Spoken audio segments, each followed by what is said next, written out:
oh, I gotta look this certain way. And it goes back to what the brother it goes back perfectly what the brother's saying, man. That vanity start flaring up because he trying to please that woman. You see? So I gotta have this logo on my shirt. I gotta have these sneakers. I gotta drive this car. Baby gotta go to Miami. She gotta go to Bridgeport. She gotta go here. She gotta go there. She gotta go to Sweetport. You know, because I gotta please her. I gotta be a so-called good man. I got a script. You got it, man. No, this Go ahead. Go ahead with your piece. It's Ecclesiastes. Say something about some Go ahead. This is Ecclesiastes chapter 7. I started verse 25 real quick. I apply my heart to know and to search and to seek out wisdom and the reason of things and to know the wickedness of folly, even of foolishness and madness. Folly is going to the mall and saying to yourself, I'm only going to buy this particular brand of jeans. Or this particular brand of shirts.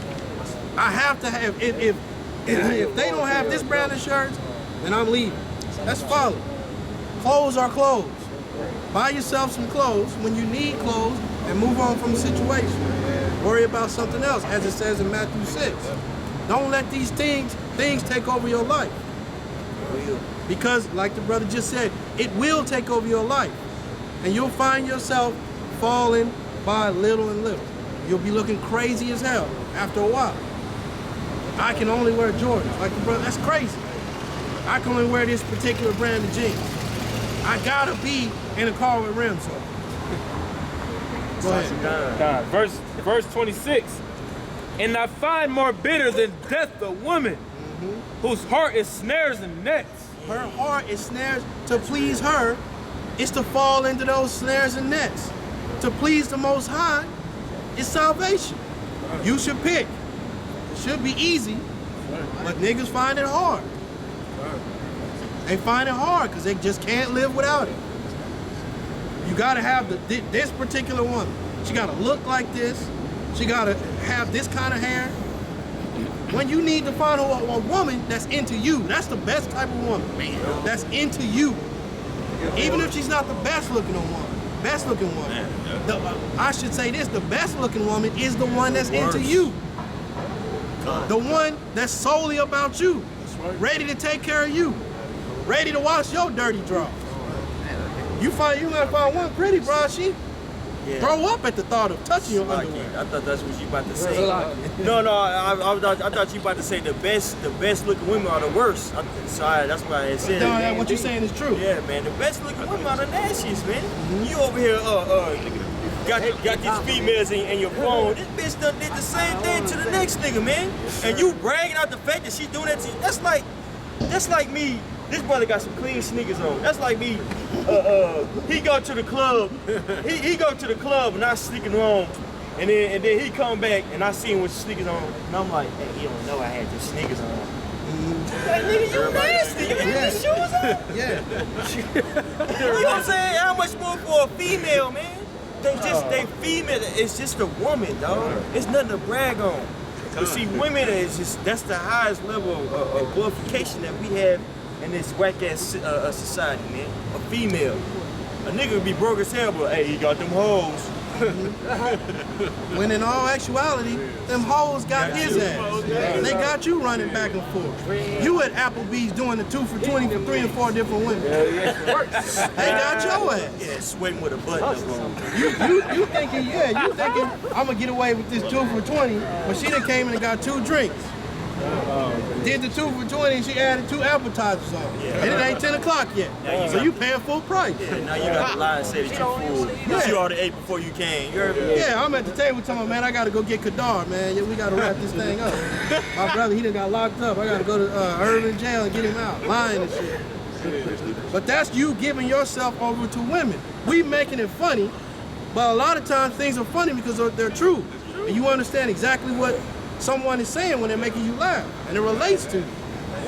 You need to get yourself occupied in your Hawabash and Yahushua, occupied in prophecies, occupied in the turmoil that's going on, and get yourself right.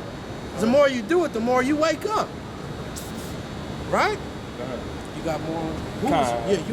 Yeah, I said a little more in here. And I find more, Ecclesiastes chapter 7, verse 26. And I find more bitter than death the woman whose heart is snares and nets, and her hands as bands. Whoso pleaseth the Most High shall escape from her. Her hands as bands, that means she's tying you up. You can't do the things she wants you want to do. You're tied up. It's bands, right? Yeah, Bands. You're tied up in what she wants. Her spider web is wrapped all around you. Now you can't go and do as you please. You can only go and do as she pleases. Go ahead. And her hands as bands. Whoso pleaseth the Most High shall escape from her. But the sinner Whoso pleaseth the Most High shall get away from the wiles of the women. Right? And if you think we just wildly talking about women, we're not. This scripture is honed in to the elect. The scriptures are saying that this is for us to tell you how to deal. It's not just some reckless talk about I hate women. So don't try to present it like that on the comment boards or anywhere else. The scriptures speak on these things. Therefore, we speak on these things. Brothers go through this stuff. We're applying this to our lives. People think we just hate women. If we do hate women, it's for a reason. And if we all just hated women like that, between this camp, everybody standing here, probably about 20 kids. We hate women so much, and how did that happen? Go ahead. Whoso pleaseth the Most High shall escape from her, but the sinner shall be taken by her. The sinner who is genuflecting himself to his woman, giving his power over to her, power over to his kids, he's gonna get taken by her. When he should have been, like the brother's about to read, that's good on there. Like the brother's about to read, when he should have been occupied in the prophecies. What are the prophecies? Earthquakes in diverse places, wars and rumors of wars. Occupied in those things, not in the ways of life. My woman, my car, my house. Read that. This is the book of Sirach, chapter 39 and 1. But he that giveth his mind to the law of the Most High and is occupied in the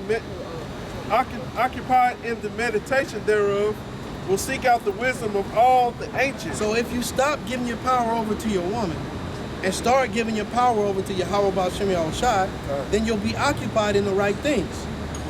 And you'll get the understanding about life that you're looking for. And you won't be tricked by all the magic tricks of America. Go ahead. And be occupied in the prophecies. He will keep the sayings of the renowned men, and when subtle parables are, he will be also subtle parables. When you'll be able to catch those meanings that other people can't catch. And you'll be breaking these things down. If you occupied in the things that you're occupied in. If you're paying attention, the Spirit broke down 2 Ezra 11 and 12 through the Spirit of Yahweh B'Shem Yahushai that was given to the apostles. All that stuff was broken down. If you was paying attention and not so damn worried about your woman and kids. You got that breakdown. And that's a serious weapon. That's a serious weapon. That's like a laser beam. Can't nobody touch that. People out there struggling with that so bad, they talking about the 2 Ezra 11. That's Bill Clinton and the two George Bushes. For real? Yeah, I heard brothers breaking it down like that. Yeah, make you, what is that? Arsenio Hall, things that make you go, Yeah, right? You read like, where the hell you get Bill Clinton from this? He will seek out the secrets of grave sentences and be conversant in dark parables. And that's what you'll get if you occupied in Yahweh B'Shem Yahushai, not occupied in pleasing your woman. And that's good on that. Go ahead. Deuteronomy 29, 16. This is Deuteronomy 29 and 16. For ye know how we have dwelt in the land of Egypt, and how we came through the nations which ye passed by. And what this is going into is the man that made the covenant, that made the agreement with the Most High and said that I'm going to do what you want me to do, which is the brothers out here preaching. Brothers out there in different camps that's preaching. And some of y'all on the comment boards too. Well, this is what it's going into. The men that said, you know what, we gonna do what the Most High said, what the Most High put forth in front of us to do. We gonna follow that line. Go ahead. And ye have seen their abominations and their idols. Christmas, Easter, Valentine's Day, New Year's celebration, Mother's Day's coming, Father's Day, all that stuff. You see all that stuff in front of you. Go ahead. Wood and stone, silver and gold, which were among them, lest there should be among you men or women or family or tribe whose heart turneth away from this day from Yahweh or power to go and serve the gods of these nations, lest there should be among you a root that beareth gall and wormwood. And it came to pass when he heard the words of this curse, that he blessed himself in his heart, saying, I shall have peace. It's like though I walk in the imaginations of my heart. So after hearing all these things being broke down, not just today, but I'm talking about all the truth that's been brought out, you hearing that, you doing the work, but then all of a sudden you say, you know what, I'm finna do what I want to do. I'm gonna follow after the imagination of my own heart. After seeing all the great wonders that were done in Egypt, you still, you know what, I'm just gonna go ahead and take care of myself. I'm gonna do for me, I'm gonna get these hoes, I'm gonna get this car, and this house, and these hoes, all of that stuff. Go ahead. This is scriptures talking about you. Go ahead. To add drunkenness to thirst, Yahweh would not spare him. The Most High will not spare you. You adding drunkenness to thirst. As we talking about these women, we already, if you ain't in this truth, you already bad. Coming in, you gotta put that stuff off. You gotta understand it has to be a change in your life. And if you're not down for the change, well then you need to go your own way. Not for my benefit, not for the Most High's benefit, but for yours. Go your own way. And the Lord gonna catch up to you anyway, but go your own way. Save yourself the trouble of being cursed out every weekend. Save yourself the trouble of when you walk in the house, the conversation, everything stops. You hear the record needle scratch, everybody looking at you. Save yourself the trouble and go your own way. Because you want to do everything your way. You don't want to follow the path that was laid by Yahushua. You don't want to worship Yahushua, as they say. Go ahead. Yahweh would not spare him, but then the anger of Yahweh and his jealousy shall smoke against that man. So that man that wants to have it his own way and do it his own way, the Most High is going to get you. He's going to get you. And we could talk about a whole bunch of things, but I want to talk about one specific. If you're saying that you're wrong for worshiping Yahushua, you're doing it your own way. Yeah. So just have fun. Why battle with anybody? You got it all. Just go and do your thing. Because we get one precept, John chapter 10, verse 9. You want to do it your way. We don't have a connection to Yahweh. We lost that connection. Yep. How do we get that connection back? Through Yahushua. So how are you going to say that we're not supposed to worship Yahushua when He's the only way that we can even be received by the Most High? Right. Go ahead with that scripture. This is John chapter 9. Chapter 10 and 9. Yeah. I am the door. By me, if any man enter in, he shall be saved. If I was to say I am the door, then you would say, nah, man, you trying to get me to worship you. That's what Yahushua was saying. I am that man. Through my sacrifice, the elect will make it. So you want to do it your own way, you want to have it your own way, you want to add drunkenness to thirst, then go ahead.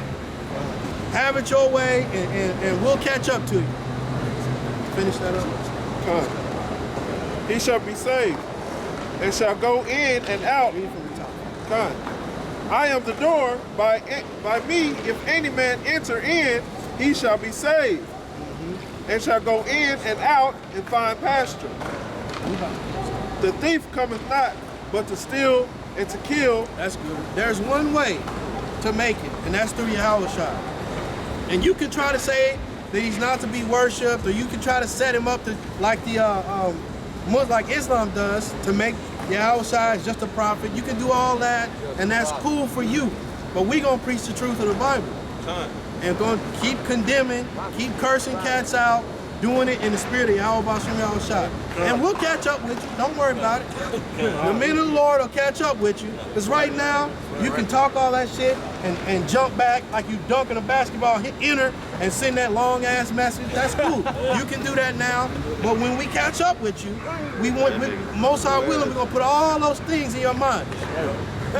You were in your room, like you cross somebody over, you jump, bam, hit enter like you just killed the game. Like you just killed everything. We gonna catch up with you. The men of the Lord are gonna catch up with you.